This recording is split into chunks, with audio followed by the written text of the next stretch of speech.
we just needed to make sure that our plan aligned with the policy and with the legislation. What units are you looking at right now that would have you'd be in that third category where you're trying to reduce the numbers? So we watch bears closely, but we don't change things every year for bears. We make some changes, let them run for 3 years and see where we are, and then make recommendations. What's up, guys? Welcome back to the podcast. I'm your host, Darren Hunt. Excited to bring you another episode today. Before we jump into the podcast, though, I do want to thank our sponsors. First and foremost, Vortex Optics. They sponsor everything that we do here at eHunter. We're grateful for them and the relationship that we have with them. Also new to the podcast sponsorship this month is PhoneSkope. Pretty sure most everybody's familiar with PhoneSkope, but if you're not, what PhoneSkope is it's a phone case that you can put your phone into, and then it also attaches to your optic, whatever optic you have, and then you can film through your Vortex Optics. So really cool. I use them a ton, have done for years. They're super easy to use. Again, perfect case, fits perfectly into your phone, as well as the case for the adapter for your optic, whatever optic you have. So check them out. They got a lot of cool stuff up on their website as well, outside of just the normal phone scopes. So appreciate them being a sponsor for us this month, and again, I always appreciate Vortex for what they do for us. On this podcast today, I have Darren De Bloise of the Utah DWR, and he talks with us about the new management plans for bears in Utah. So if you're a guy that hunts, or a guy or gal that hunts bears in Utah, or have a desire to hunt bears in Utah, you're going to want to be up to date with these updates and changes. So without further ado, let's jump into that podcast. Appreciate you guys. Thank you for all that you do to support us. So hope you guys enjoy it. All right, everybody, welcome back to the eHunter Newscast. I'm your host again for this episode, Darren Hunt. Excited about this podcast, as I seem to be every podcast. But going back to my home state of Utah, I love talking to biologists and program coordinators and guys that just know their stuff when it comes to Utah. And so, like I said, really excited about this podcast today. We're going to talk a little bit about black bears in Utah. But on the podcast with me today, I have Darren De Bloise. He is the Game Mammals Program Coordinator there in Utah. Welcome to the podcast, Darren. Thanks, Darren. Appreciate it. Excited to have you on, man. I really appreciate you taking the time to do this. As always, before we jump into our conversation of the day, if you wouldn't mind just taking a few minutes, tell the listeners really who you are. I mean, I gave your title, but tell people about like what you do there in Utah and some of the things that you oversee. All right. Well, I'm the Game Mammals Coordinator, as you said, and that program in Utah encompasses predators and fur bearers. So the big predators we have here are cougars and black bears, and then things like beavers, mink, bobcats, the types of things that people typically trap for fur. Those are all things that I work with here and try to coordinate across the state. Nice. We kind of chatted a little bit before we got on. So yeah, you're more the predator side of things, like you said, the bears, the mountain lions, things like that, and not the ungulates, right? Right. Yeah. Deer and elk are mammals, but in Utah, that's our big game program. That'd be a different coordinator who oversees ungulates. So all the deer, elk, bighorn, sheep. We actually have a couple of coordinators that one does sort of the sheep and goats. We have mountain goats in Utah. I don't want to get too far in the weeds, but yeah, that'd be a different program. So and we work closely together though, because obviously, if predators are your responsibility, their prey are an issue. So, exactly. So we work closely across programs to we have concerns, those kinds of things. Well, when I put it out that I was going to be recording this podcast with you, a lot of people are very interested in hunting black bears, mountain lions, things like that in Utah. But that's kind of a lot of people's thought was, well, those predators they impact some of the other animals that I hunt, such as mule deer or elk or things like that. And so, yeah, they definitely go together. So You mentioned the bighorns. Now, is that Jace that's over that part? Is that who you were talking about there?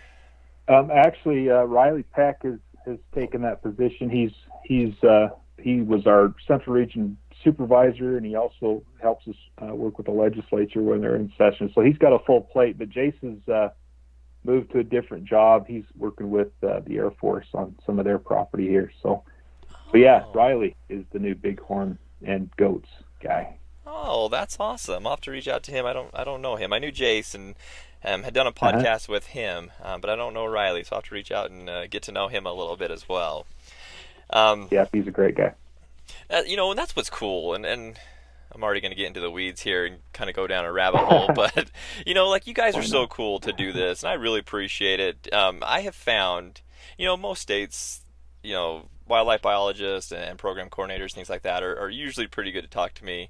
And, my listeners and the people that follow eHunter are very appreciative because, you can get so much from an article. You can read an article and like, okay, that's great. But being able to actually sit down and talk through the details, you get so much more information and it sheds a different light on things. So you guys in Utah, I really appreciate you guys. You guys are all great guys and really cool to share a lot of information with us. And I just want to share that from the beginning. Just appreciate you guys being willing to share this information with us. Yeah, absolutely. And it helps us too. We like to be as transparent as possible and let people know why we're doing what we're doing. And sometimes, people think that we're from the government, we're here to help, and that's usually a bad thing. And so, so it's good to be able to talk and reach an audience and let people know what we're up to.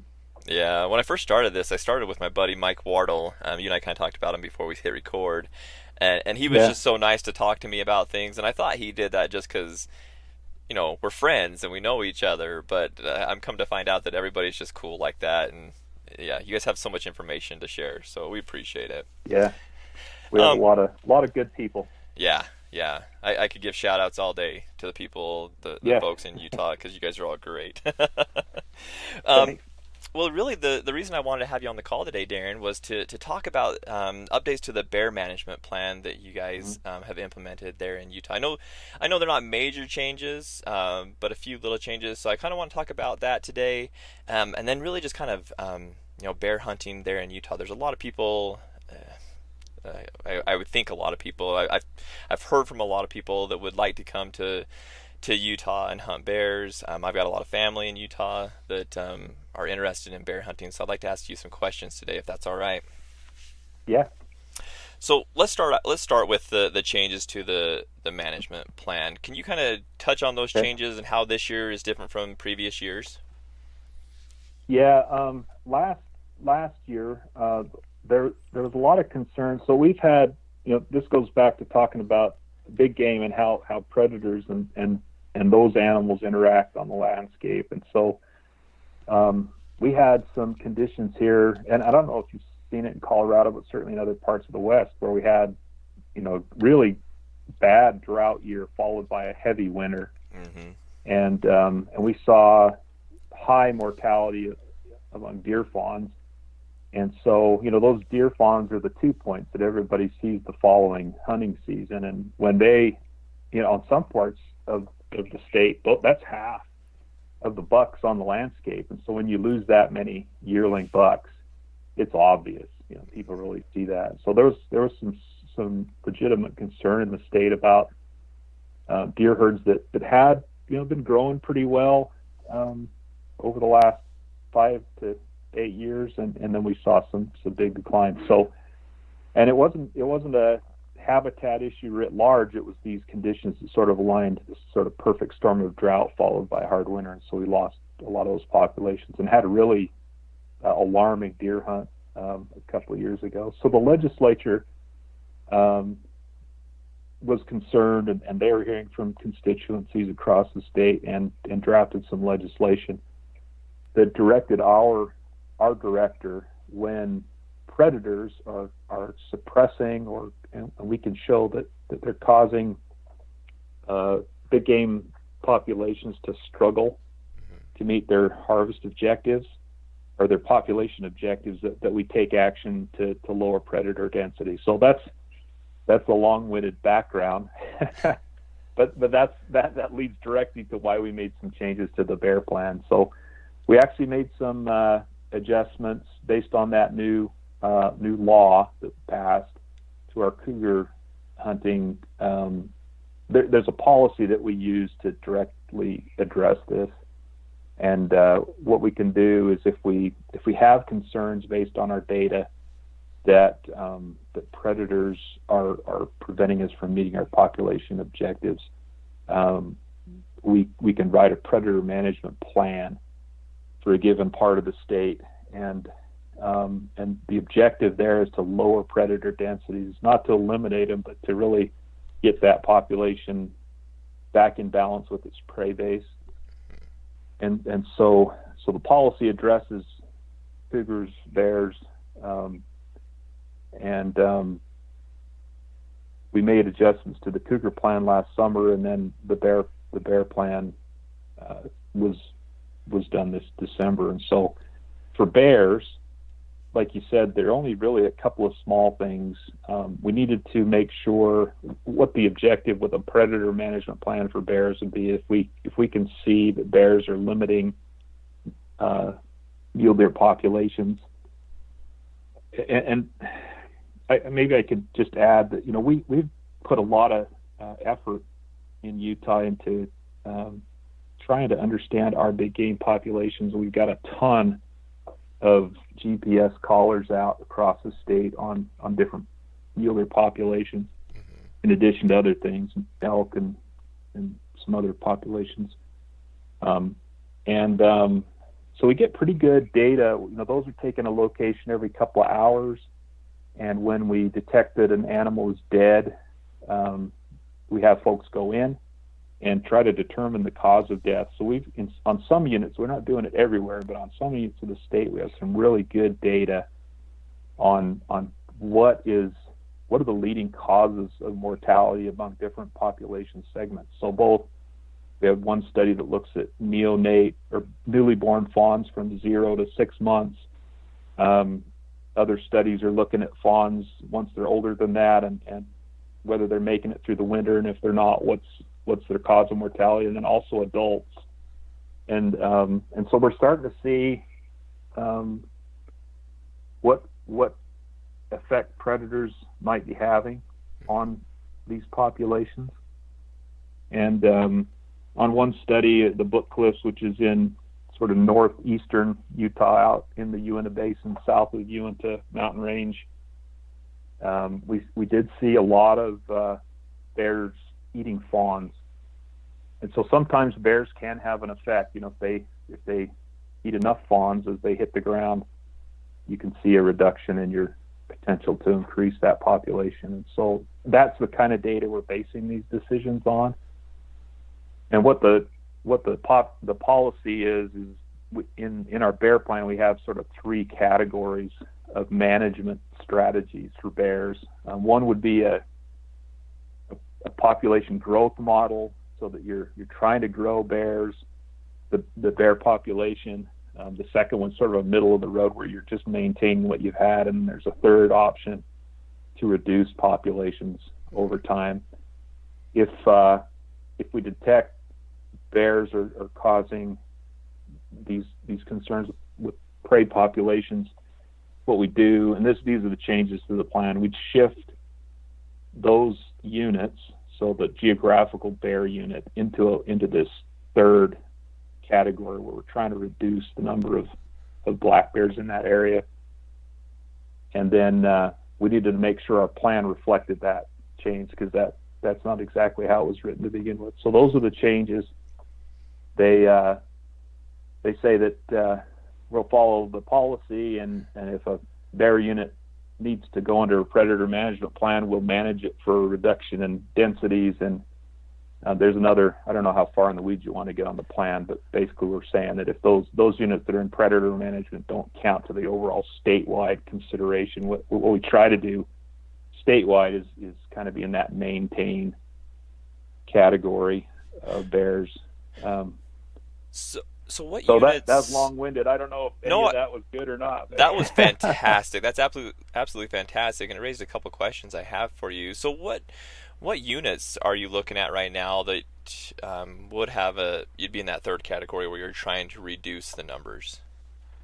So the book list is one where we've really got some data, but that one's already kind of in the, so a unit, even under, when it's not under predator management, might be in that category to begin with. And Gotcha. so there's a couple of considerations. One is, in Utah, we have a quota on, or a harvest objective on bear units that once it's reached, that unit would close. And that's same with mountain lions as well, right? Yeah. And so, maybe that unit just doesn't ever close. And so, you could make it, you could add more permits, but you're probably not going to take any more bears. So those are the kinds of nuances that we look at.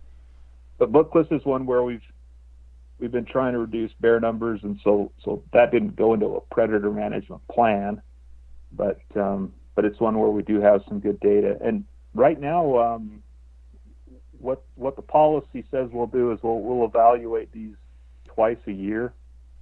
So we'll look at all the data we have available and decide if we need to have the director move it under a predator management plan. And what those rely really heavily on our local district biologists who know the area the best to make determinations about what's going on the ground and do we have enough bears that we're starting to see impacts.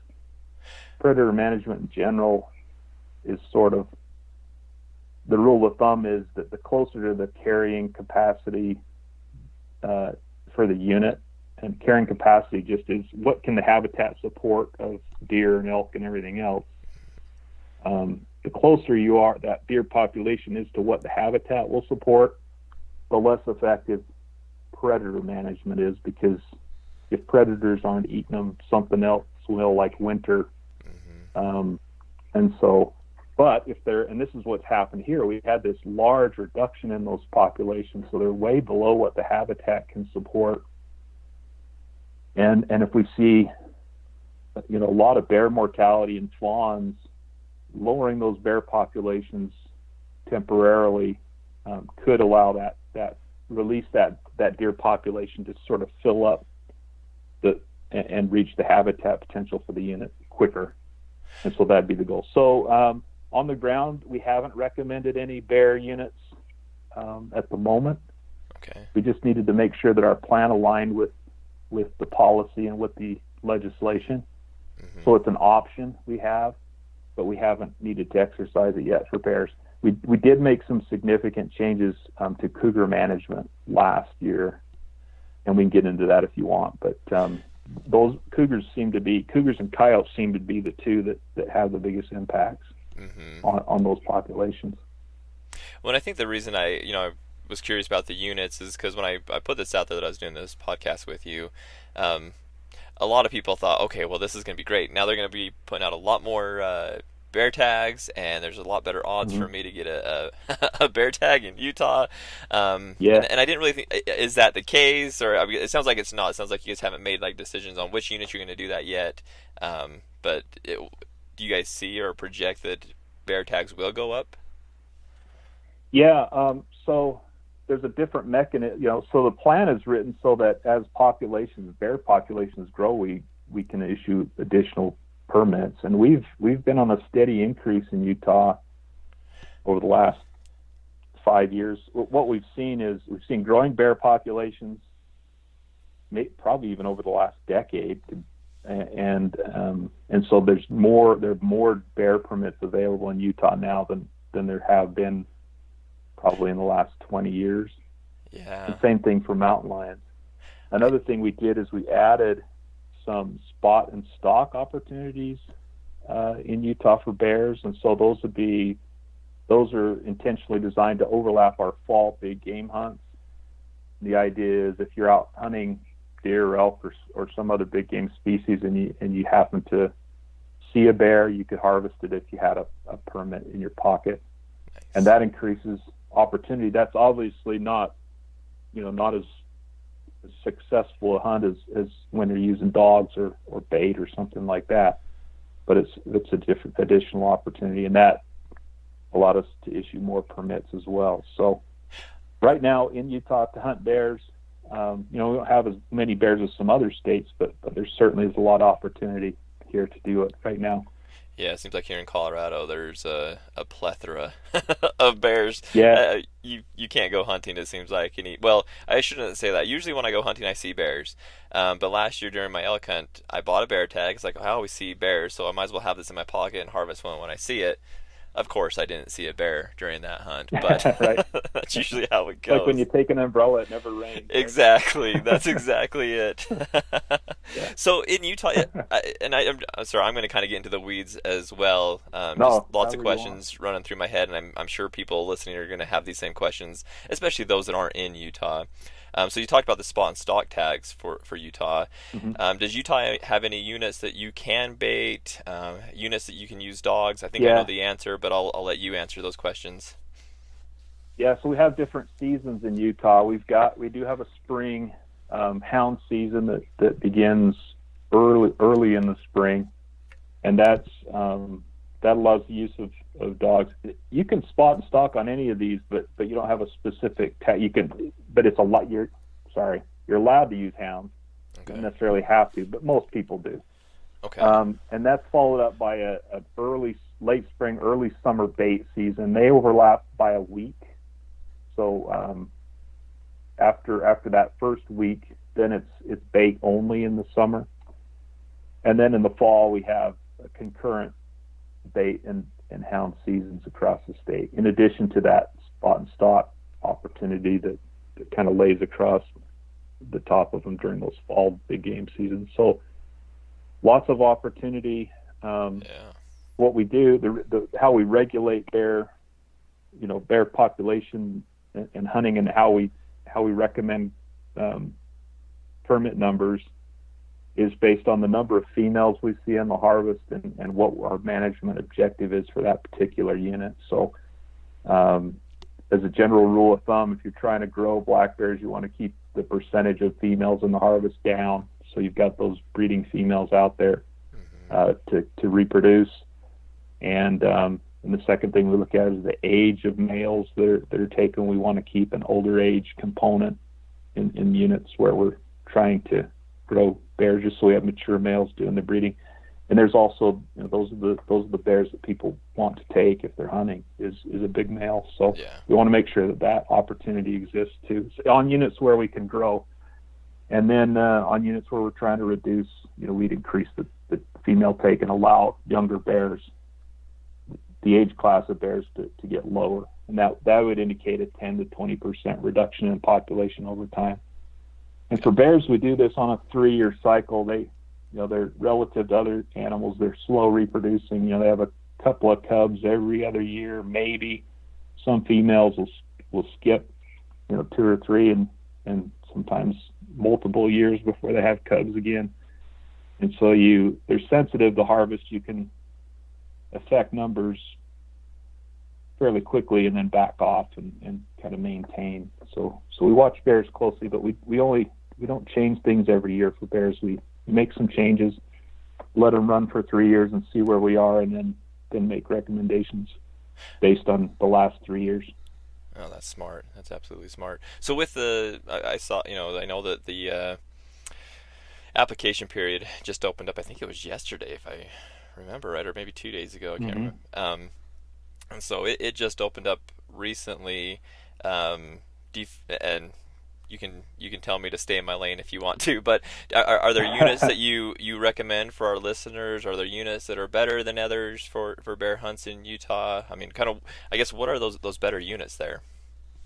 We do have high density bear units and those there's like the big 3 would be the Book Cliffs unit, which again it's kind of in between Price and Vernal. It's that country, out in northeastern part of the state, and that's the Book Cliffs. Okay. And up against Colorado. The other big unit is the Lasalle Mountains, which is right on the Colorado border in southeastern Utah, and the San Juan, which is adjacent to it. Those are high density bear units, but they're also incredibly popular bear units. And on the Lasalles in particular, we deal with issues of lots of hunters on the ground, and that's something you just have to deal with. But that's a people thing. Yeah.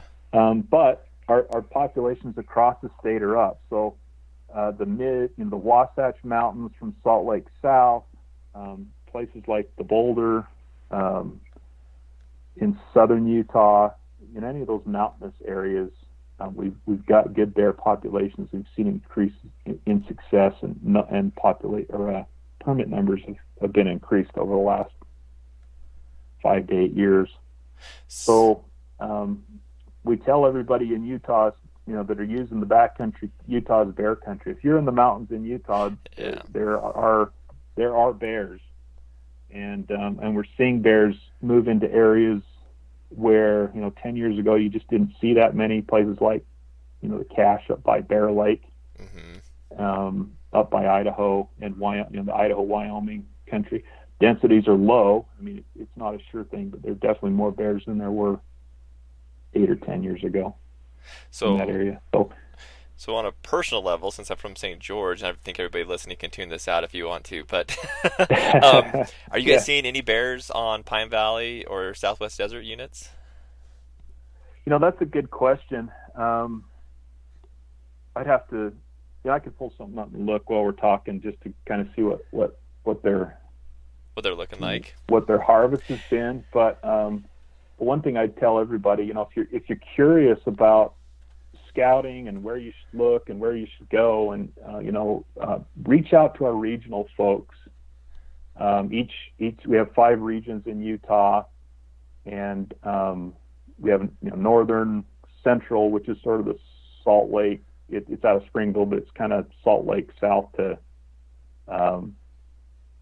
Ephraim, Nephi, a little further south than that. And then the southern region is sort of the southwest part of the state. Southeast speaks for itself, and northeast is sort of this Book Cliffs country.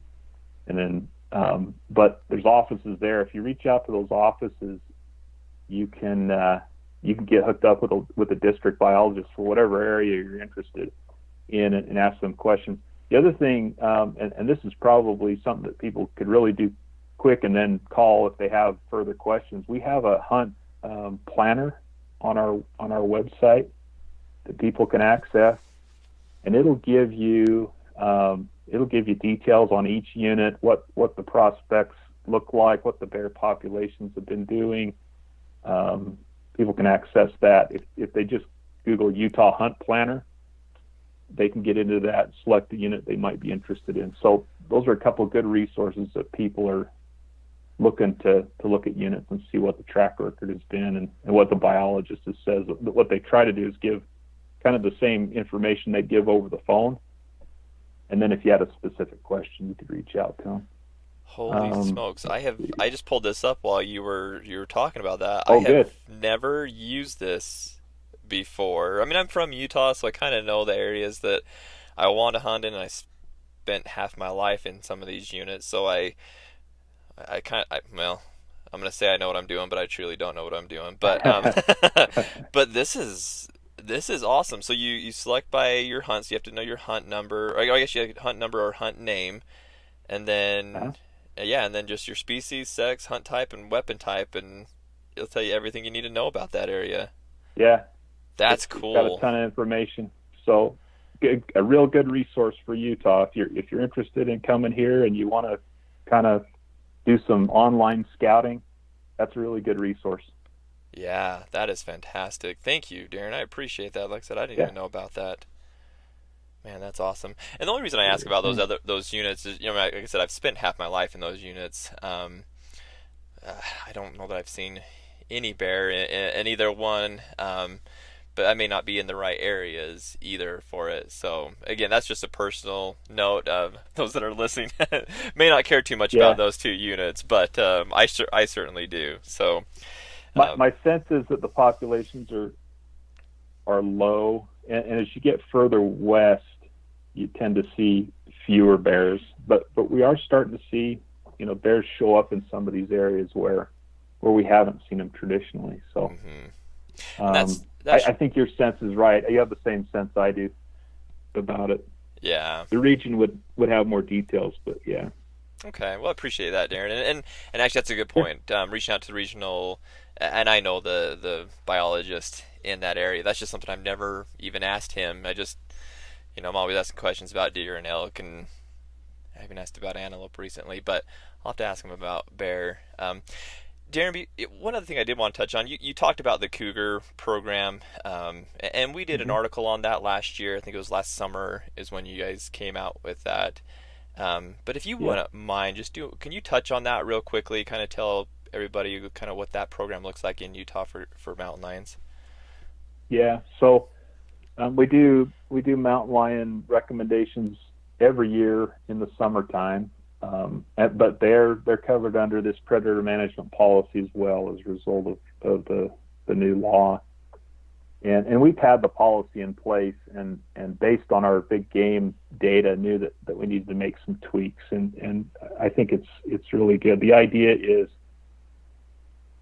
the way I look at it is, deer eat sagebrush and browse, and if you went out on your range and that stuff was just getting absolutely hammered, you'd want to issue doe tags. You'd want to reduce your deer population. You just have too many mouths on the landscape, and so it's not really any different than predators.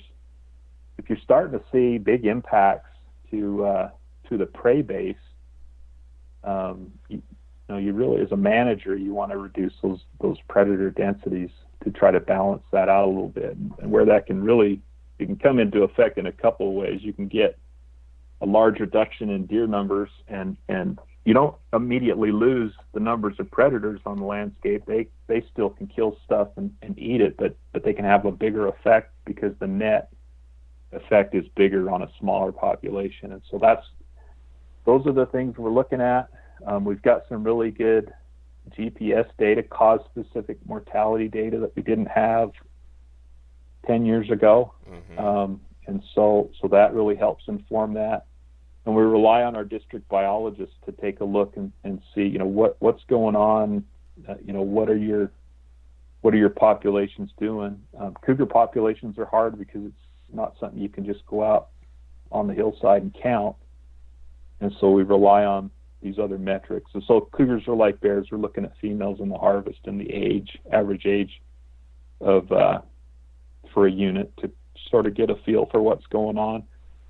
We also we've recently done a population reconstruction of both bears and cougars. And the way that works is you look at the ages of animals in the harvest and say, someone brings in a 5-year-old mountain lion. Every bear and lion that's killed in Utah has to be checked in with one of our regional offices. And we do an age estimate on the spot, but we also pull a tooth and do an analysis of the tooth, and you can count rings just like you do on a tree, and you get an estimate for age. And so we plug all that in. So the idea is, if you have a 5-year-old lion off of the Boulder unit this year, that lion was 4 years old, and we know it was alive the year before because it didn't get killed until the year you're in. And you can do that with all the ages for a given year and sort of back calculate. So it was 4-year-old the year before, it was 3 years old the year before that, and so on. Mm-hmm. And if you do that for all your harvested animals, you wind up with a minimum.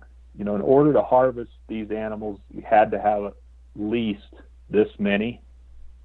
We don't estimate, so we only estimate adults because it's illegal to take a kitten or a cub, so those don't show up in your harvest. And people select for older animals, and so you tend to see those in the harvest. So there's a little bit of error there. Mm-hmm. So we don't use it to make management decisions, but it does give us a good sense for trend.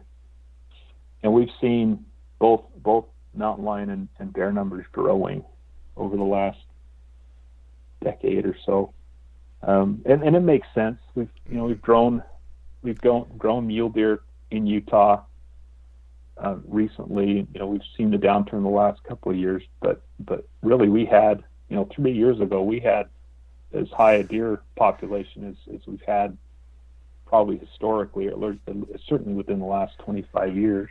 Well, I talked to since the 80s. Yeah, I talked to Covey about that, and yeah, he was comparing the numbers just to like, yeah, exactly 20 years ago, and it's mind-boggling how many more mule deer we have Yeah, now in Utah than we did 20 years ago. yeah. I mean, it's not the 50s, but it No, was but high. And so, and I, there's probably a lot of factors why it was ever as high in the 40s and 50s as it was, but that my maybe we can or can't recreate. But my grandpa still but rub that in my face how good it was back yeah, then. exactly. My dad grew up in Holden down by Richfield, and Uh-huh. he has stories. He was in high school in the 50s. So yeah, Those he lucky buggers. he was there. Yeah, exactly. But anyway, yeah. So yeah, when you grow those populations, those the animals that eat deer have the opportunity to have more babies and grow too. So they kind of grow along with each other. But if you get a drought followed by a winter and you lose a lot of those deer, the lions don't just leave. And there's some studies out of California and some other places in the West that show that they tend to still kill the same number of deer and eat them. And they select for deer. They don't necessarily switch. And that could be, deer about the right size. It provides a good food base. They're not as big as an elk, so that they're not quite as challenging to take down. They're more numerous on the landscape, so they're just more likely to get taken. But anyway, there's a lag between the time those predator numbers start to react to lower deer numbers, and it could be as many as 7 years in some studies. So Oh, wow. our objective is to get those densities down over a shorter period of time, over 2 or 3 years, and then back off and allow those populations, now they're a little bit in more balance, to kind of move from there. So that's the objective. We made some big changes last year. We have a lot of units that we put into predator management plans for lions, and our strategy for lions is a little different. What we do there is just that the unit becomes unlimited for take. So there's no cap.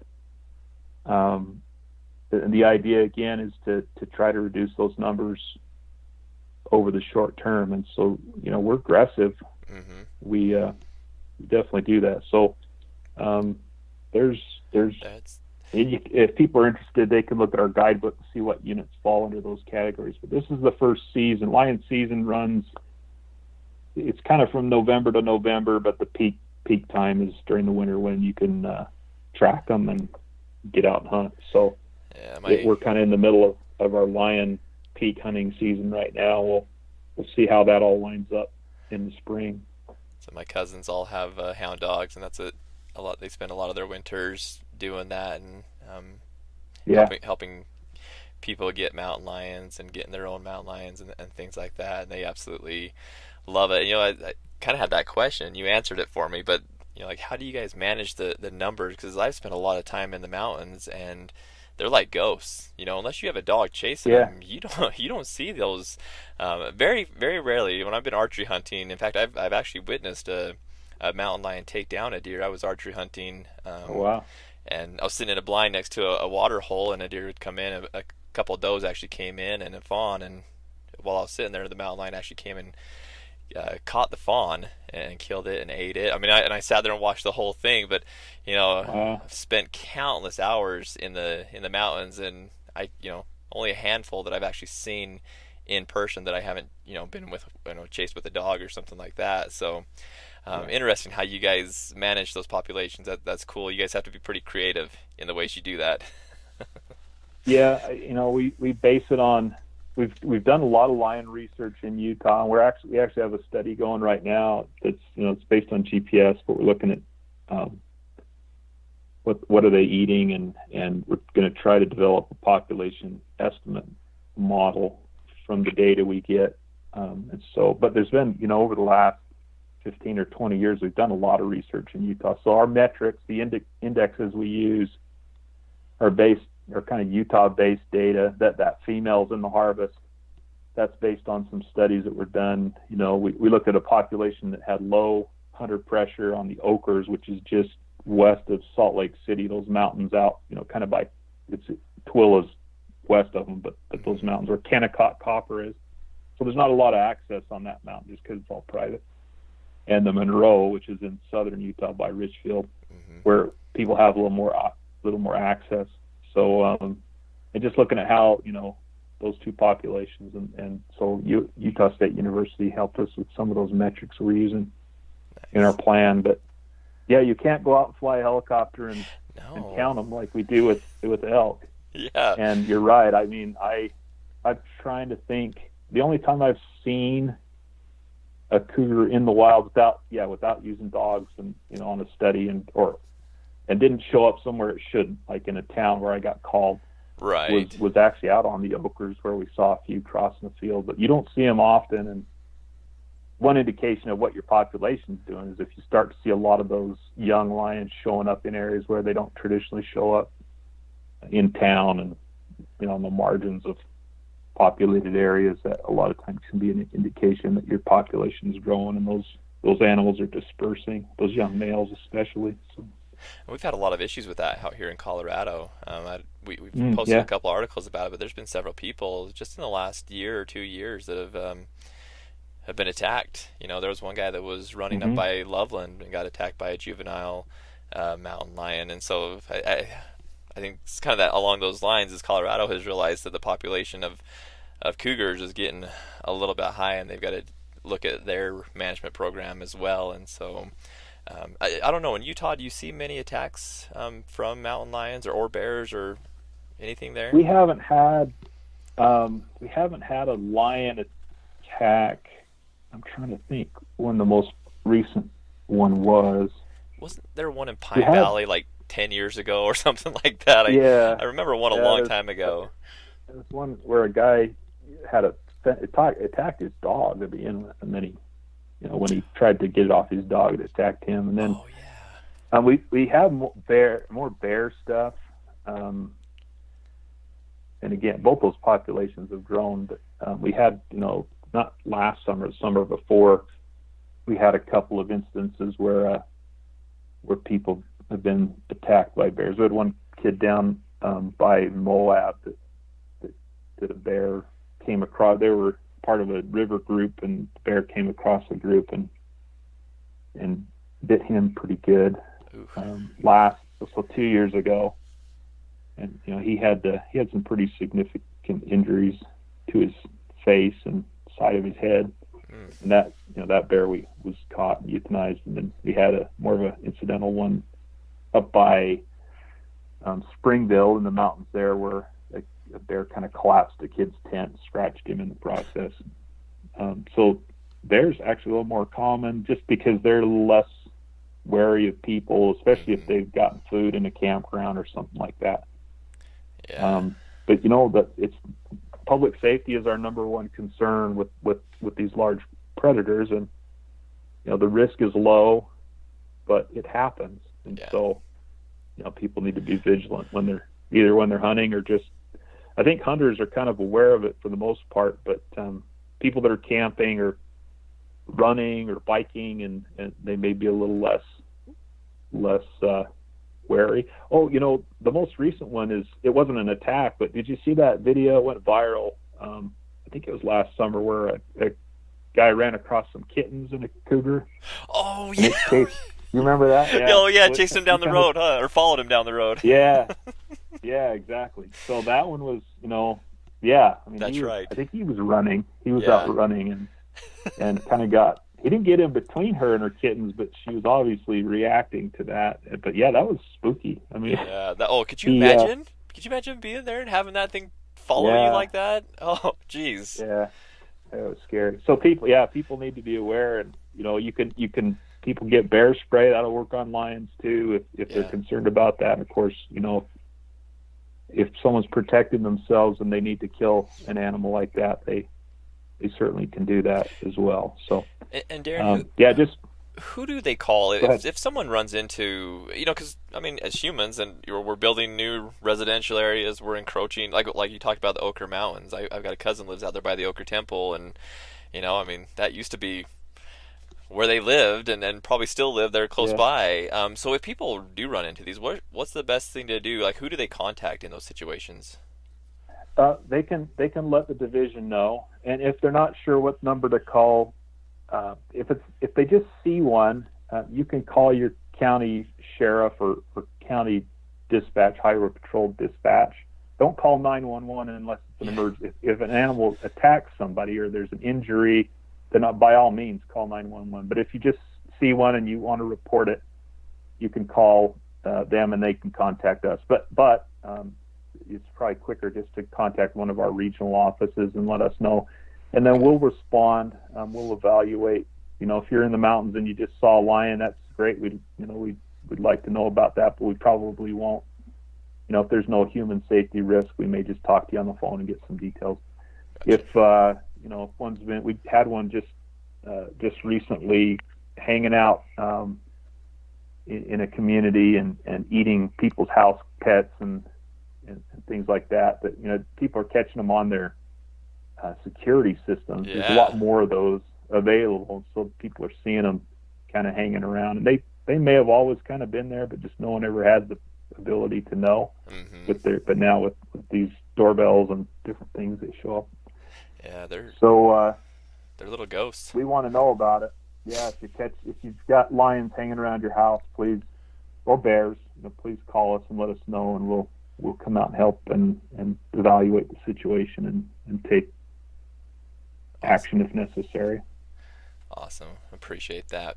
Well, Darren, I appreciate you taking some time with me today. Was there anything that we didn't touch on? Any other points that you wanted to make to let people know about? I think the only other thing hunting-wise we didn't talk about is one thing we did with lions last year that people might be interested in knowing is that we instituted a spot and stalk hunt here in Utah for them too during the fall. Oh, okay. And that was part of the law that passed too, that we make that opportunity available. So it's like we were talking. The likelihood you'll see a mountain lion without using dogs is low, but it's certainly a new opportunity that we haven't had before. So if people are coming out to hunt deer or elk and they'd like to have a mountain lion permit in their pocket, they can certainly do that. Oh, the other thing that awesome. changed is people are allowed. We raised the possession limit to 2, so people could take 2 mountain lions now in Utah with a couple of different permits, and they can find details for that in our hunting guidebooks. And you have a brochure specifically for cougars, right? Yeah. So if people want to access our website, let me see. I'll tell you what the website is. It is wildlife.utah.gov. And there's a hunting tab there, and you can click on that and see all the different species and get information about how to apply, what the seasons are. All of those things are available on wildlife.utah.gov. That's awesome. And thank you about the I didn't realize that there was a spot in stock for mountain lions in the fall. I'm really hoping, and I say this every year, and I've said this every year for like the last 4 years, that I'm going to finally draw my limited entry elk tag.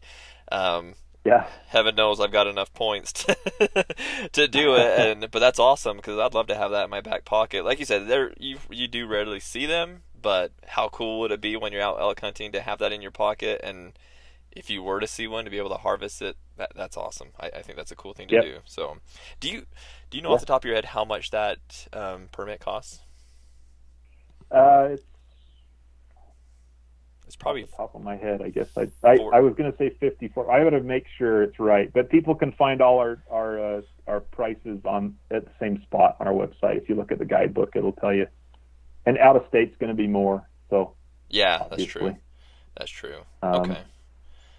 I'll look that up on the brochure, because if I do draw that tag, I'm absolutely going to put one of those in my pocket because you never know. Yeah. So let's see. I've actually got it here. Actually, I thought I did. It's a little less. The spot and stock tag is $30 for residents, and actually it's $30 for non-residents as well. So that's kind of a deal. Heck yeah, that's You'd be stupid not to do that. Yeah, yeah. Be not super expensive, but again, the reason it's less is that the success rates are pretty low. So Yeah. but you never know. I was gonna say, like I said, I've seen a handful. I've spent a lot of time in the mountains, and I have seen a handful. Like I said, I saw that one on water. Yeah.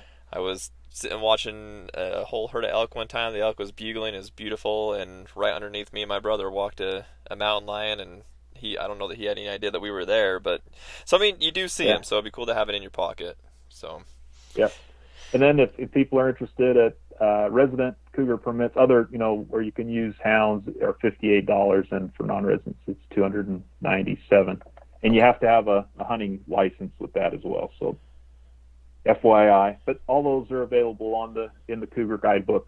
You can take a look there, see what those fees are.